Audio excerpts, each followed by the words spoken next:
নমস্কার বন্ধুরা, আজ আমি বানাতে চলেছি আলু মটরের তরকারি।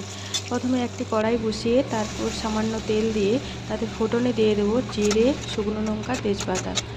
ফোড়নটা একটু ভাজা হয়ে গেলে তার উপরে দিয়ে দেবো পেঁয়াজ। পেঁয়াজটা ভাজা ভাজা হয়ে আসলে লাল এবং ব্রাউন হয়ে আসলে তাতে রসুন বাটা ও আদা বাটা দিয়ে দেবো। আদা বাটাটা ভাজা ভাজা হয়ে গেলে লঙ্কা গুঁড়ো, হলুদ গুঁড়ো দিয়ে দেবো। লঙ্কা গুঁড়ো, হলুদ গুঁড়ো দিয়ে ভালো করে কষিয়ে টমেটো দিয়ে দেব। টমেটোটা একটু গলানোর জন্য সামান্য লবণ দিয়ে দেব। লবণটা দেওয়ার পর টমেটোকে ভালো করে গলিয়ে মশলাটিকে ভালো করে কষিয়ে নেব।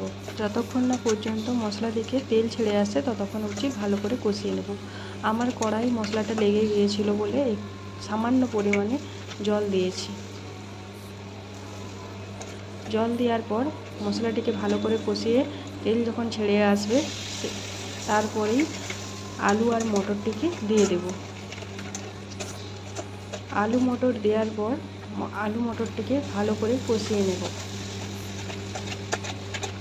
কিছুটা পরিমাণে কষাতে হবে, বেশিক্ষণ টাইম লাগবে না। কষানোর পর জল ঢেলে দেব। আমি আলু মটর সিদ্ধের সময় লবণ দিইনি, তাই আলু মটর কষানোর সময় লবণ দিয়েছি।